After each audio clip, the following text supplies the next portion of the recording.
pursuing happiness. You're doing all right. When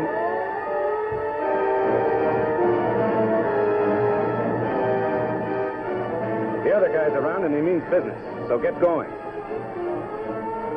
Remember, you're off base. You've just got time to save yourself. Drop whatever you're doing. Find the nearest hole and make like a mole. Pick a room in a good building close to the ground.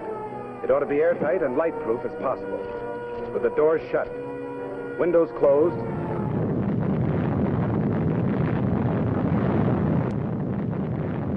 It's a bomb. Duck and cover. Duck and cover. Duck and cover. That's the first thing to do. If you saw it advancing on you a mile away, you'd have about 30 seconds to take cover. Make for the nearest entrance, but be orderly about it.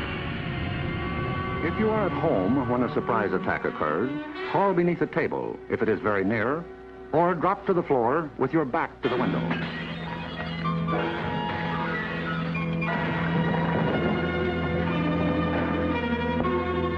That fog has contaminated everything it touched with radioactive matter, which we'll call hot stuff, although it hasn't anything to do with its temperature. After many generations lived under the fear of a nuclear war, it took only a few images from New York on September 11 to awaken in the American population some familiar ghosts, and to bring psychologically to its knees a nation that had never experienced an attack on its territory before.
Confused between the fear of an unknown enemy and an ill-repressed thirst for revenge, Americans flatly accepted a war, the invasion of Afghanistan, that had already been planned to the smallest detail. Our grief has turned to anger, and anger to resolution. Whether we bring our enemies to justice or bring justice to our enemies, justice will be done.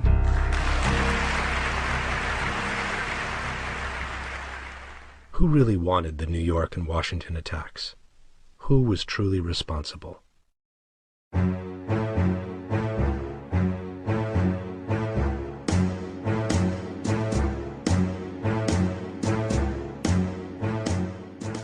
The United States immediately accused Osama bin Laden, although they never produced the evidence they claimed to have against him.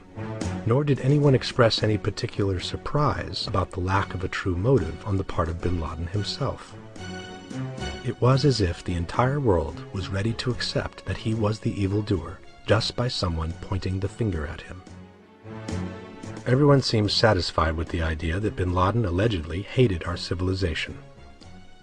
This, however, is clearly at odds with the fact that he has never actually claimed responsibility for the attacks.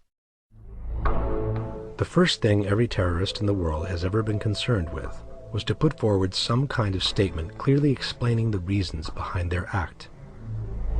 Bin Laden, instead, a few days after the attacks, clearly stated that he had nothing to do with them at all.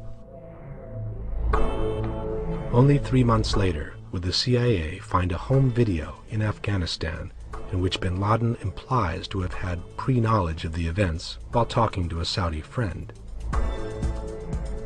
The images, however, are so poor the video ended up posing more questions than it ever answered.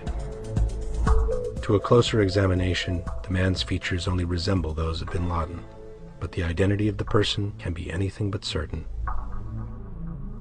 In any case, a talk with a friend on a questionable videotape is not an official claim. The world is filled with psychopaths who accuse themselves of crimes they never committed, but without a good motive, they seldom even manage to get arrested.